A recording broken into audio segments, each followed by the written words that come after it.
Sauveur des hommes. Alléluia, Christ est vivant, chantez dans ces peuples du monde. Alléluia, Christ est vivant, Alléluia, Alléluia. Le Seigneur soit avec vous. Et avec votre esprit, Évangile de Jésus-Christ selon Saint Jean. gloire à toi, Seigneur. En ce temps-là, Jésus se manifesta encore aux disciples sur le bord de la mer de Tibériade. Et voici comment. Il y avait là ensemble Simon-Pierre avec Thomas appelé Didyme, c'est-à-dire jumeau, Nathanaël de Cana de Galilée, les fils de Zébédée et deux autres de ses disciples.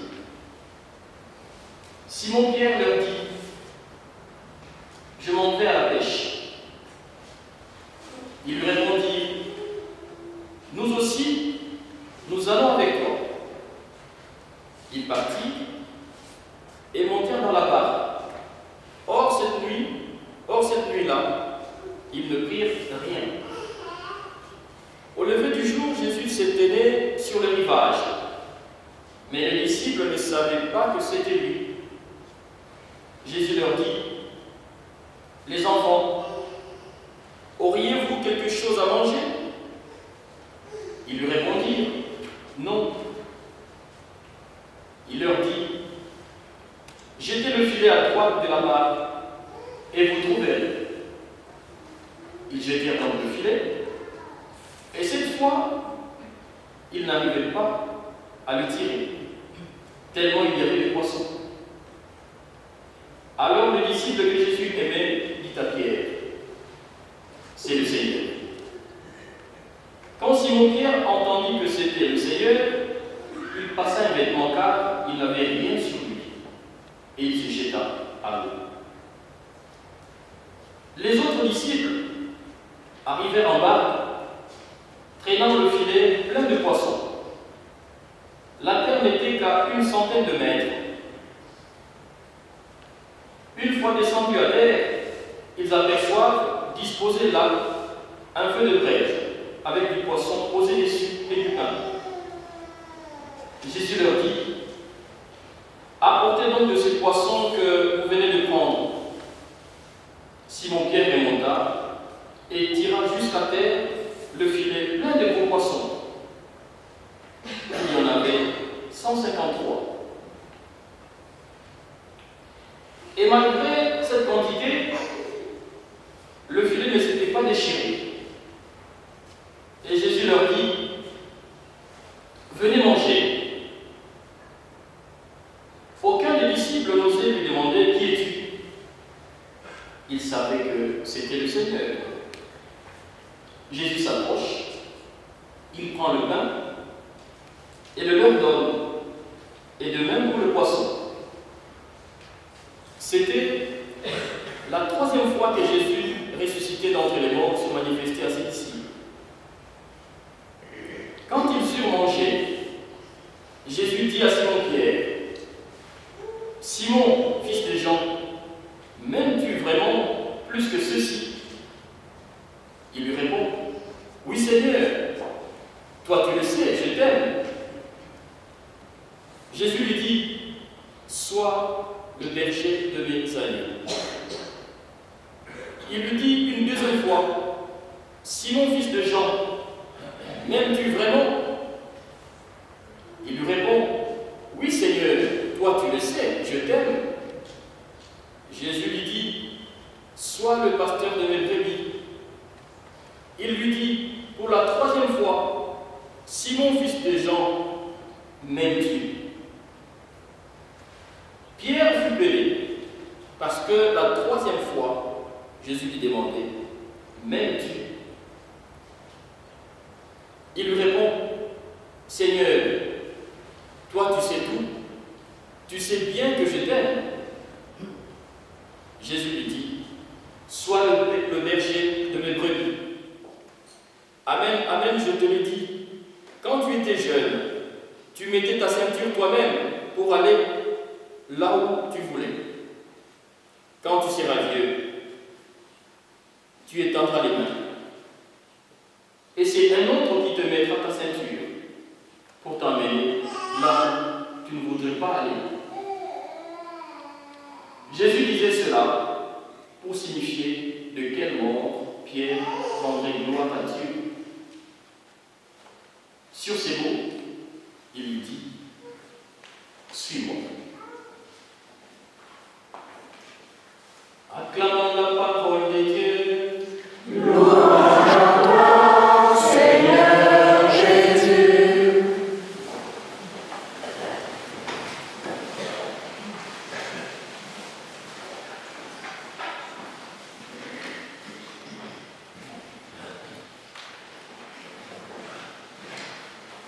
De cet évangile, nous pouvons tirer beaucoup d'enseignements, beaucoup de leçons. Je m'en vais méditer avec vous sur une simple petite parole. Je vais lire sur l'entretien de Jésus avec Pierre. Jésus pose une question à Pierre. M'aimes-tu? Il pose la question à 3 reprises. Le texte que nous avons en français ne nous montre pas tellement la teneur de cette question. Parce que quand Jésus dit « m'aimes-tu » pour la première fois, pour la deuxième fois, dans la langue grecque, il emploie le même verbe, akapao, dans le sens de « est-ce que tu m'aimes totalement, jusqu'au point de te sacrifier pour moi ?» Et quand il pose la question pour la 3e fois, il emploie un autre verbe, philéo, dans le sens de aimer comme une amitié simple. J'aime, j'ai un peu d'attirance à l'égard de telle personne, oui, c'est ça en fait philéo. Mais ce deuxième verbe-là n'inclut pas la dimension du sacrifice. Et c'est quand Jésus pose la question dans ce sens-là que Pierre se sent touché. Il doit être souvenu de la scène où il a nié Jésus. Et ainsi, en regardant simplement cette question que Jésus pose, je le vois en train de vouloir dire à Pierre, est-ce que tu m'aimes jusqu'au point de te sacrifier pour moi? Et à mon aujourd'hui, c'est comme s'il me demandait, de quel amour m'aimes-tu? Est-ce que tu m'aimes de cet amour? Bon, tu me prends pour ton Dieu, ton sauveur, simplement, oui. Ou de l'autre amour, tu dois te sacrifier pour les autres, pour moi. Rien que ces questions peuvent inviter chacun de nous à revoir, à méditer sur l'amour qu'il a à l'égard de Dieu. L'amour qu'il a à l'égard des autres. Est-ce un amour totalisant, un amour total qui me pousse jusqu'au sacrifice, ou c'est simplement un amour dans le sens de sympathie? Et je m'arrête là. Je l'aime et voilà, c'est tout. Nous ne pouvons pas dire que Pierre n'aimait pas Jésus, il l'aimait.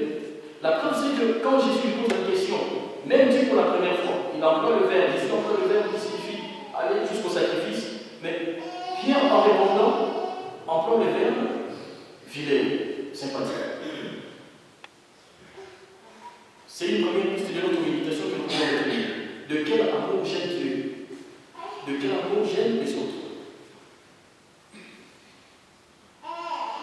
Et Jésus, après avoir écouté la réponse de Pierre, lui dit, paie mes brebis, occupe-toi de mes alliés. C'est comme si là, il voulait lui montrer que si tu m'aimes, il faudrait que tu prennes soin de brebis que moi je te confie. Et à partir de ce moment, Jésus lie l'amour au service. Si tu m'aimes, mets-toi au service de mes brebis. Celui qui aime pour Jésus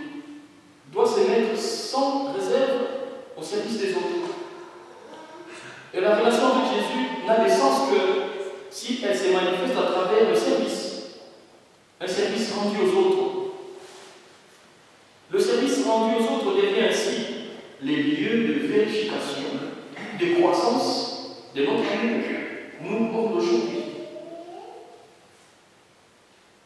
Jésus explique ainsi la manière d'aimer. Aimer signifie servir. Et dans sa conception du service, il n'attend pas un retour parce qu'il dit paix des brebis. Il veut que Pierre s'occupe des siens. Pas de lui-même Jésus qui lui manifeste l'amour. Non, il n'attend pas cela. Si tu m'aimes, occupe-toi des miens. Voilà encore une autre dimension de cet amour que Jésus attend de Pierre. Cette dimension d'amour que Jésus attend de chacun de nous aujourd'hui. C'est comme s'il disait indirectement, ce que tu feras à mon troupeau, c'est à moi que tu l'auras fait. Et en regardant toujours ce dialogue, cet échange de Jésus avec Pierre, je comprends que notre amour pour le Christ n'est pas d'abord quelque chose de sentimental. Bien sûr qu'on ne peut pas se défaire de sentiments, mais ce n'est pas d'abord cela. Cet amour ne se réduit pas qu'à cela, au sentimental. Cet amour, même s'il est intérieur, il se concrétise bien dans les gestes de charité que nous faisons à notre prochain. Quelle que soit la différence des pensées, d'opinion, d'intérêt, quelle que soit les différences sociales que nous pouvons avoir. Voilà comment je reçois aujourd'hui cette parole, cette question de Jésus. M'aimes-tu? Et je finis avec cette parole de la mère Thérèse de Calcutta. Toujours au sujet du service et de l'amour. Elle dit ceci. Le fruit de l'amour, c'est le service. Et le fruit du service, c'est la paix. Quand j'aime, je ne mets trop service de l'autre. Et la paix pourra s'installer dans son cœur et dans mon cœur.